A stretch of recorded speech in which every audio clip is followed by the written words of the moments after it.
जैसे कोई पागल हो, उसे कुछ तकलीफ है तो वो कुछ कहना चाह रहा है आपसे, कुछ कहना चाह रहा है आपसे, माने तकलीफ तो है। तकलीफ नहीं होती तो वो अपने मगन रहता, शायद तकलीफ तो है। वो तकलीफ उसकी हस्ती में दिख रही है, आंखों में दिख रही है, वो कराह रहा है, उसके चेहरे पर वो तकलीफ नजर आ रही है। लेकिन तकलीफ को वो जिस तरीके से वर्णित कर रहा है, बयान कर रहा है, क्या उसको वही तकलीफ होगी? तकलीफ है, लेकिन जो तकलीफ वो बता रहा है वो तकलीफ नहीं है। प्रश्न के साथ ये समस्या है। पागल परेशान है, वो आपसे आकर के क्या कह रहा है? वो कह रहा है कि मोजे मिलेंगे, टोपी मिलेगी, और आपने उसको बता दिया हाँ मोजे कैसे मिल सकते हैं, टोपी कैसे मिल सकती है। आप थोड़े ज्यादा दयालु हुए, आपने उसको टोपी पहनाई दी, तो भी उससे उसकी बेचैनी नहीं मिटेगी। बात यह है कि उसके सर में दर्द है, लेकिन चूंकि वो पागल है इसीलिए वो ये नहीं कह पा रहा कि सर में दर्द है। वो क्या कह रहा है? टोपी दे दो। अब आप क्या करोगे? उसको टोपी दोगे या उसके सर दर्द का इलाज करोगे? अगर साधारण सा रिश्ता होगा और आप भी होगे कुछ कुछ वैसे ही पागल, तो वो मांग रहा है टोपी, तो आप दे दोगे टोपी और कहोगे कि मैंने बिल्कुल नैतिक काम करा है, इसने मुझसे टोपी मांगी थी, मैंने इसको टोपी दे दी। लेकिन अगर आप में बोध होगा और प्रेम होगा तो आप कहोगे बात ना मोजे की है, ना दस्ताने की है, ना टोपी की है, बात कुछ और है। क्या मैं पता लगा सकता हूं कि मूल व्याधि क्या है? और आप जैसे ही पता लगाओगे मूल व्याधि क्या है, आप उसका उपचार करोगे। पागल टोपी टोपी कहता रहेगा, आप उसके सर दर्द का उपचार कर दोगे। वो भले थोड़ा बुरा भी माने कि टोपी मांगी थी, टोपी नहीं दे रहे। पागल ने पूछा टोपी टोपी चाहिए, इस बात की महत्ता है। क्या महत्ता है? उस प्रश्न को सुन के हमें पता चल जाता है कि कुछ गड़बड़ तो है, नहीं तो सवाल नहीं पूछता। हम कह रहे हैं प्रश्न अज्ञान का द्योतक होता है। तो प्रश्न की उपस्थिति बता देती है कि समस्या कुछ तो है। प्रश्न की उपस्थिति ही अज्ञान का प्रमाण बन जाती है।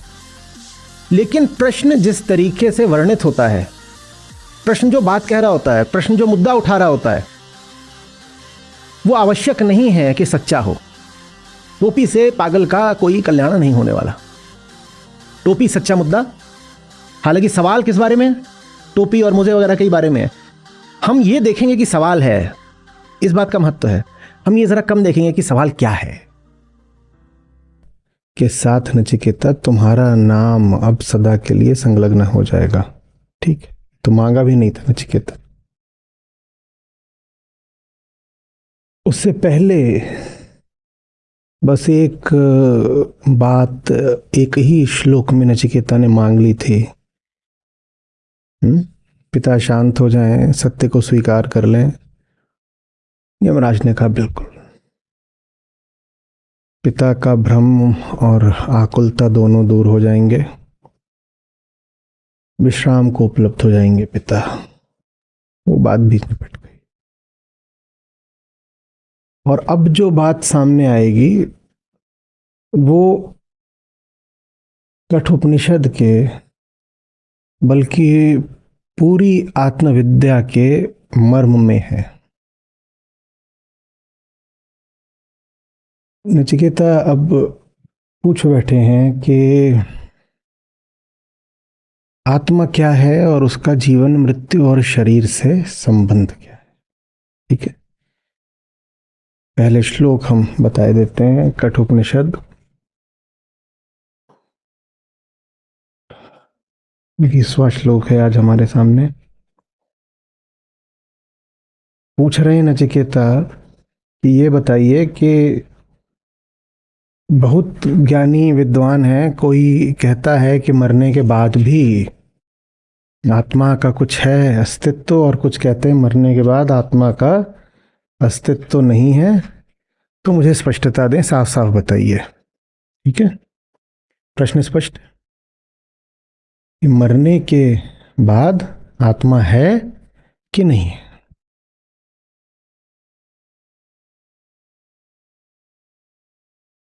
प्रश्नों के उत्तर नहीं होते। सब प्रश्न किसी न किसी मूल अज्ञान से उठ रहे हैं, तभी तो वो प्रश्न है। अगर अज्ञान ना हो तो कोई प्रश्न होगा क्या? अगर अज्ञान ना हो तो प्रश्न होगा क्या? ठीक है, पर क्या अज्ञान अपने आप को जानता है यदि अज्ञान अपने आप को जानने लग जाए तो वो वही मिट जाएगा बिना प्रश्न करे। ठीक है, तो अब दो बातें, अज्ञान है इसलिए प्रश्न है, और अज्ञान अपने आप को जानता नहीं। तो अज्ञान जब भी प्रश्न करेगा, क्या वो प्रश्न उसके अपने विषय में होगा? क्या वो प्रश्न अज्ञान की स्थिति का सही स्पष्ट प्रकटीकरण होगा? प्रश्न है, इससे तो इतना पता चलेगा कि अज्ञान है, अज्ञान ना होता तो प्रश्न नहीं होता। लेकिन प्रश्न में जो बात पूछी गई है वो बात नहीं अज्ञान है। अज्ञान अपने आप को इतना जानता होता कि स्वयं के विषय में जो संदेह है उसको वो एक प्रश्न में अभिव्यक्त ही कर पाता, तो अज्ञान कब का मिट गया होता। तो एक बड़ी विचित्र स्थिति खड़ी होती है। अज्ञान प्रश्न तो पूछता है और हर प्रश्न के पीछे अज्ञान होता है, लेकिन कोई भी प्रश्न अपने पीछे के, अपने आधार के, अपनी बुनियाद के अज्ञान की सुस्पष्ट अभिव्यक्ति नहीं होता है। बात समझ? जैसे कोई पागल हो, उसे कुछ तकलीफ है तो कुछ कहना चाह रहा है आपसे, कुछ कहना चाह रहा है आपसे, माने तकलीफ तो है। तकलीफ नहीं होती तो वो अपने मगन रहता, शायद तकलीफ तो है। वो तकलीफ उसकी हस्ती में दिख रही है, आंखों में दिख रही है, वो कराह रहा है, उसके चेहरे पर वो तकलीफ नजर आ रही है। लेकिन तकलीफ को वो जिस तरीके से वर्णित कर रहा है, बयान कर रहा है, क्या उसको वही तकलीफ होगी? तकलीफ है, लेकिन जो तकलीफ वो बता रहा है वो तकलीफ नहीं है। प्रश्न के साथ ये समस्या है।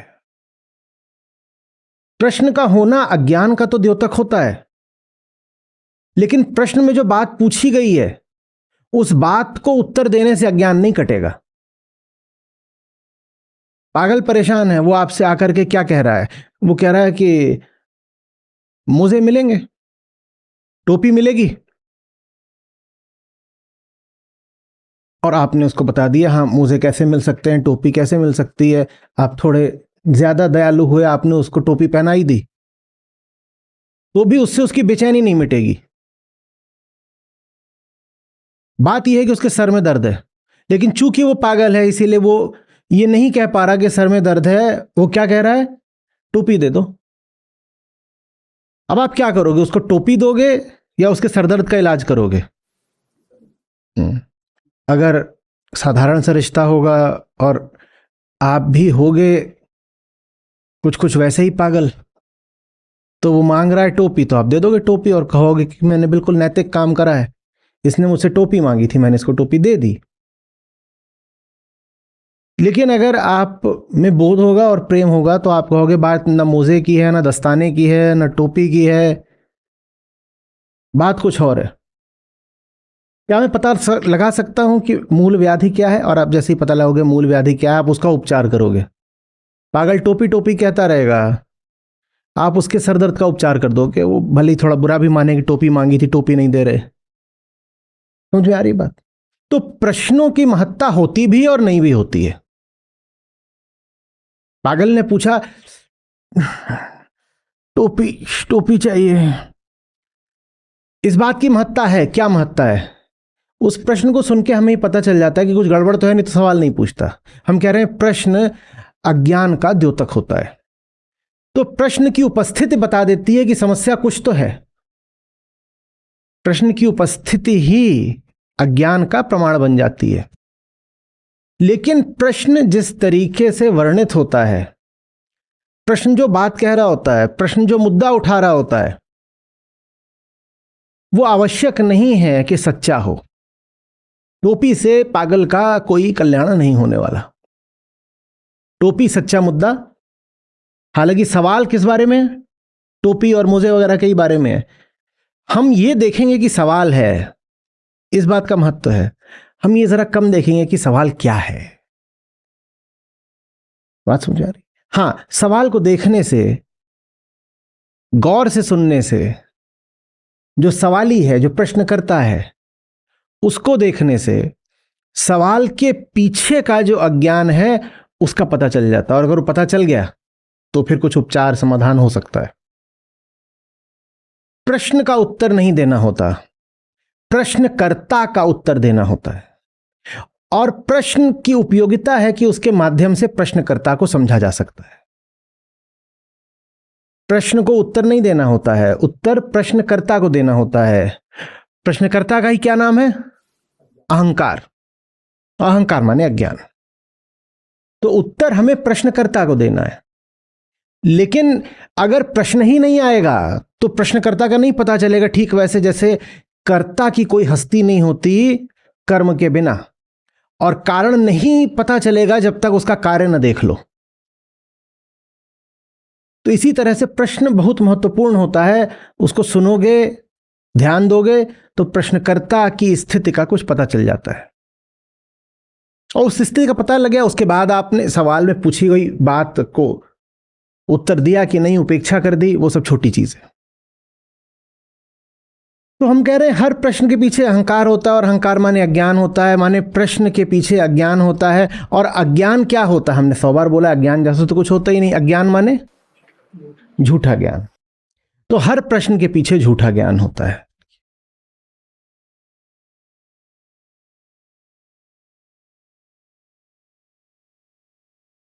हर प्रश्न के पीछे झूठा ज्ञान होता है। कोई भी प्रश्न सच्चा नहीं होता। प्रश्न पूछने वाले में अगर इतनी क्षमता होती कि वो सच्चा प्रश्न पूछ ही ले, तो उसी क्षमता का इस्तेमाल करके उसने कब का अपने आप को सुलझा लिया होता। कोई भी प्रश्न सच्चा नहीं होता।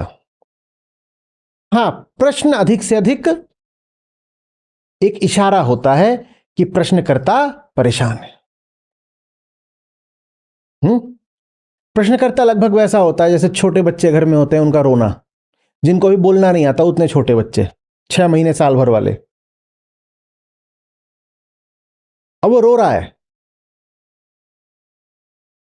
रोना मुद्दा नहीं है। मुद्दा क्या है? ये मां को या बाप को या अभिभावक को जाकर के समझना पड़ेगा कि ये जो रो रहा है इसके पीछे बात क्या है। वो अधिक से अधिक क्या कर रहा है? बस। तो हर प्रश्न अधिक से अधिक रुदन की तरह होता है। बस कोई खड़ा होकर सवाल पूछ रहा है, सवाल देने वाला अगर समझदार है तो बस ये सुनेगा कि ये कोई रो रहा है।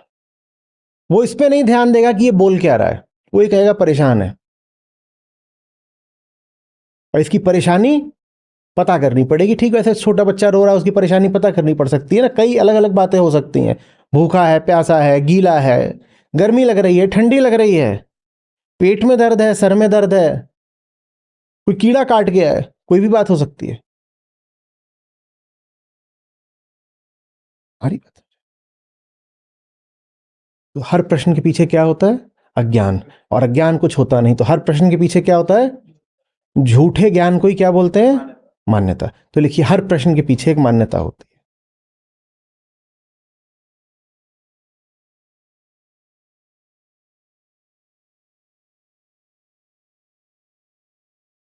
लेकिन प्रश्नकर्ता को बिल्कुल नहीं पता होता कि उसके प्रश्न की बुनियाद में एक मान्यता है। उसके हिसाब से उसके प्रश्न की बुनियाद में तथ्य है। तथ्य तो हमने बड़ी विनम्रता में बोल दिया। उसके हिसाब से तो उसके प्रश्न की बुनियाद में सत्य ही है सीधे। वो कभी नहीं कहेगा कि मेरा प्रश्न एक मान्यता, एक अजम्पशन पर आधारित है। नहीं मानेगा, वो सीधे सवाल ठोकेगा। ठीक वैसे जैसे अंधेरे में कोई आपको पहचान नहीं पा रहा है, आपका नाम है रमेश, उसने आपको सोचा सुरेश, और वो आपसे पूछ रहा है कि पागलखाने से बाहर कब आए। इस प्रश्न के पीछे एक मान्यता है। क्या? आप सुरेश हो। कैसे इस प्रश्न को कोई जवाब दे दें?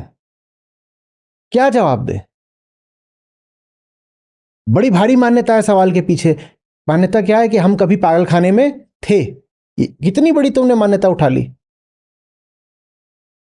तुम ये नहीं पूछ रहे हो कि क्या आप सचमुच सुरेश हो कि रमेश हो कि कौन हो आप। ये प्रश्न नहीं करेगा कभी प्रश्न पूछने वाला। उसे अपनी मान्यता पे पूरा भरोसा होता है। वो सीधे पूछेगा आप कब पागल खाने से बाहर आए, अस्पताल से बाहर कब आए, और बेटी का ब्याह कैसा रहा। फिर किसकी बेटी? मेरी तो है ही नहीं कोई बेटी, ब्याह कब हो गया उसका? कुछ भी पूछेगा। वो निश्चित है कि आप कौन हो? सुरेश।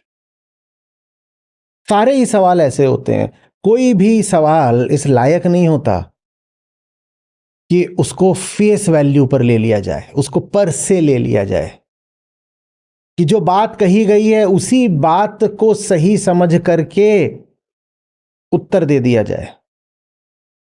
प्रश्न के माध्यम से प्रश्नकर्ता को टटोलना पड़ता है, प्रश्नकर्ता को खोजना पड़ता है। तो प्रश्न की महत्ता है भी और नहीं भी। प्रश्न को ध्यान से तो सुनना है, लेकिन प्रश्न पर भरोसा नहीं कर लेना है, क्योंकि प्रश्नकर्ता खुद ही भरोसे का मारा हुआ है। उसने किस पे भरोसा कर रखा है? अपनी मान्यता पर। तो उसने भरोसा करा अपनी मान्यता पर, और आपने उसके सवाल पे भरोसा कर लिया, तो आपने भी किस पे भरोसा कर लिया? अब आप सुरेश हैं, उसने पूछा हाँ आपकी बेटी की शादी कब हुई, और आपको बिल्कुल सवाल पे भरोसा आ जाए, आप कहें मेरी एक बेटी है जिसके बारे में मुझे कुछ पता नहीं है, और आप रोना शुरू कर दें। अगर आप उस पर भरोसा करेंगे तो आपको मानना पड़ेगा कि आपकी एक बेटी है, और आपको यह भी मानना पड़ेगा कि उसका ब्याह हो गया है, और आपको यह भी मानना पड़ेगा कि आपको पता भी नहीं। तो बड़ी दुखद स्थिति है। आपकी एक बेटी थी, आपको उसे पता नहीं चला, उसका ब्याह भी हो गया, आपको वो भी नहीं पता, और ये सामने खड़ा हुआ है भला आदमी, इसको पता है, ये पूछ रहा है आपसे, तो रोइए फिर। प्रश्न पे विश्वास नहीं करा जा सकता। उसका ही जो सवाल है वो एक झूठ पे आधारित है, आप उसके सवाल पे भरोसा करोगे तो आपने उसके झूठ को स्वीकृति दे दी। किसी सवाल पे भरोसा नहीं करते, लेकिन सवाल की खिल्ली भी नहीं उड़ा सकते, सवाल को हल्के में भी नहीं उड़ा सकते। सवाल कोई बहुत महत्वपूर्ण बात बताता है, सवाल के ही माध्यम से सवाली में प्रवेश करा जाता है, कर्म के ही माध्यम से कर्ता की स्थिति पता चलती है। तो प्रश्न को सुनना तो बहुत ध्यान से पड़ेगा, लेकिन प्रश्न पे बोलो भरोसा नहीं करना है। ठीक है? सब प्रश्न किस पर आधारित होते हैं? मान्यताओं पर। अब अगर नचिकेता यमराज से कह रहे हैं कि मरने के बाद आत्मा रहती है कि नहीं रहती, जीवात्मा को लेकर प्रश्न है ये, उस समय से भी चल रहा है। ये बात इतनी सूक्ष्म है ना कि उपनिषदों के काल में भी लोगों को अंतर समझ में नहीं आया था, तो हर तरह के भ्रम फैले हुए थे। उन्हीं भ्रमों को काटने के लिए नचिकेता पूछ रहे हैं, ये बताइए कि मरने के बाद आत्मा रहती है कि नहीं रहती? अब ये सवाल है, और आप पाएंगे कि यमराज इस प्रश्न से एकदम चौंक गए हैं और कई तरीके लगाते हैं कि नचिकेता ये सब नहीं पूछोगे तुम हमसे। उस पर हम आ जाएंगे, लेकिन पहले हम सीखेंगे कि प्रश्न सुना कैसे जाता है। इस प्रश्न के पीछे एक बड़ी भारी मान्यता है, मरने के बाद आत्मा रहती है कि नहीं रहती। इस प्रश्न तो ये पूछा गया है कि ये बताओ मरने के बाद आत्मा है कि नहीं है, पर मान्यता क्या है इसके पीछे? आत्मा कुछ होती है। मान्यता ये है कि मरने से पहले तो होती ही है, लेकिन उसको लेकर के प्रश्न नहीं पूछा जाएगा। कह रहे शरीर मर गया, उसके बाद आत्मा बचती है या शरीर के साथ ही खत्म हो जाती है? पूछा तो यह गया है कि मरने के बाद की हालत के बारे में हमें कुछ बताइए, लेकिन मान्यता उसमें मरने से पहले की हालत के बारे में है। प्रश्न मरने के बाद की स्थिति के बारे में है, लेकिन मान्यता मरने से पहले की स्थिति के बारे में है। यही पकड़ना होता है। वत्स, तुम एक भारी मान्यता लेकर चल रहे हो, और तुम्हारी मान्यता यह है कि मरने से पहले आत्मा का शरीर से कोई रिश्ता होता है। ये तुमने मान रखा है कि वो तो होता ही है। ये बताइए मरने के बाद आत्मा बचती है या शरीर के साथ ही जल जाती है? यही दो विकल्प हैं। एक तो ये कि कोई कहे कि शरीर मर गया तो आत्मा भी मर गई, और दूसरा कोई कहे कि शरीर तो मर गया पर आत्मा उड़ गई है चिड़िया बन के, अब वो आएगी फिर से किसी के गर्भ में। तो इन दोनों में से बताइए यमाचार्य असली बात क्या है? बोले ये इसने जो सबसे बड़ा भेद है वही पूछ लिया। अच्छे अच्छों की तो समझ में आती नहीं ये बात, ये बच्चा, इस किशोर, इसको कैसे समझा देंगे? तो कई तरीके से टालने का प्रयास करेंगे, अभी वो आएगा आगे सब। लेकिन ये बात समझ में आ रही है? ये बहुत जबरदस्त मान्यता रही है कि मरा नहीं हूं तो आत्मा है, और उस आत्मा का क्या नाम है? मैं। ये क्या हो रहा? अहंकार अपने आप को आत्मा मानता है। जो जीवित है वो मैं बोलता है ना, जो मर गया वो मैं नहीं बोलता। तो अहम बोलता है कि मैं बोला और मैं तो असली ही हूं, मैं कैसे नकली हो सकता हूं? मैं भाई अहंकार हूं, मैं अपने आप को नकली कैसे बोलूंगा? तो मैं ही आत्मा हूं। माने जब तक शरीर चल रहा है और शरीर मैं कर रहा है, तब तक तो आत्मा होती ही होती है। ये तो निर्विवाद बात है अहंकार के लिए। यही पकड़ना है। और इसी में उपनिषदों का सारा महत्व छिपा है कि जिसने ये पकड़ लिया कि अरे मरने के बाद कहां से होगी, मरने से पहले भी उसका शरीर से कोई रिश्ता नहीं होता, तुम्हारे शरीर का आत्मा से कोई संबंध नहीं है। ये जीना और मरना, ये दोनों तो प्रकृति के क्षेत्र की घटनाएं हैं। एक बुलबुला था, उठा, फूट गया, इसका सत्य से क्या संबंध? अहंकार भी प्रकृति के ही क्षेत्र की घटना है बाबा, उसका सत्य से क्या संबंध? जो तुम मैं बोलते रहते हो सब प्राकृतिक है, उसका आत्मा से क्या लेना देना? लेकिन ये बहुत दिल तोड़ने वाली बात है। किसी को बता दो कि तुम्हारा आत्मा कुछ नहीं है, मिट्टी के पुतले हो तुम, लोग एकदम बिलबिला जाते हैं, बोलते हैं इससे कोई बुरी बात हमसे बोली नहीं जा सकती थी, क्योंकि ये बात सुनना लगभग ऐसा ही है जैसे कोई बोल दे कि तुम मुर्दा हो। आदमी कहता है मुझ में और कुर्सी में और मेज में और दीवार में कुछ तो अंतर होगा। अंतर यह है कि मेरे पास आत्मा है, इनके पास आत्मा नहीं है। और जिन्होंने जाना उन्होंने कहा है कि देखो बेटा, तुम में और उनमें अंतर ये नहीं है कि तुम्हारे पास आत्मा है उनके पास आत्मा नहीं है। अंतर ये कि तुम्हारे पास अहंकार है उनके पास अहंकार नहीं है, या हो सकता हो भी तो उनके पास अपनी तरह का होगा। तुम्हारी इंद्रियों में क्षमता नहीं कि तुम उनका मैं सुन पाओ। लेकिन यह तो निश्चित है कि अंतर इस बात में नहीं है कि उधर आत्मा नहीं है और इधर आत्मा है। लेकिन आम आदमी के पास आप जाइए तो तत्काल बोलेगा आत्मा इधर है, आत्मा उधर नहीं है। जो फिल्म में बार बार दिखाता नहीं था, क्रॉस इधर है, मार्क इधर है। वैसे जितने जीव घूम रहे हो सबके सब क्या बोलते हैं? आत्मा इधर है, आत्मा इधर है। और ये कौन अपने आप को आत्मा घोषित करे जा रहा है? अहंकार। अहंकार के लिए इससे मधुर बात नहीं होती कोई उसे आकर बोल दे तुम आत्मा हो। और जब ज्ञानियों ने बिल्कुल प्रतिबंधित कर दिया कि अहंकार अपने आप को आत्मा नहीं बोलेगा, कोई जीव ये नहीं बोलेगा कि उसके भीतर आत्मा है, तो अहंकार ने एक और सस्ता तरीका निकाला। बोला अच्छा आत्मा नहीं बोल सकते, जीवात्मा बोल सकते हैं, जीवात्मा। और बोला फिर जीवात्मा को थोड़ा छोटा करके बोल देंगे आत्मा। समझ में आ रही बात? अहंकार अपने आप को आत्मा बोले जा रहा था। ऋषि आए, उसे कान पकड़ लिए, बोले क्या कर रहे हो तुम? ये इंपर्सनेशन का केस है, ब्लॉक हो जाओगे। जो तुम हो नहीं उसका नाम लेके घूम रहे हो, अंदर कर दिए जाओगे। आज से खबरदार, अपने आप को तुमने आत्मा बोला तो बोला कोई और नाम रख सकते हैं। बोले कुछ भी रखो, कुर्सी, मेज, नदी, पहाड़, कुछ भी बोलो अपने आप को, अणु परमाणु कुछ भी बोलो अपने आप को, पर आत्मा थोड़ी हो तुम। बोलो कोई भी और नाम रख लें। अब ऋषि सरल चित्त, उन्हें पता ही नहीं कि ये कौन सी धांधली पका रहा है। उसने अपना नाम क्या रख लिया? जीवात्मा। और जीवात्मा को बोला मैं, लोग पीछे का हटा के छोटा करते हैं तो जीवू जीवू करते हैं, मैं शुरू का हटा के छोटा कर लूंगा तो जीवात्मा की जगह मैं अपना नाम आत्मा बताया करूंगा।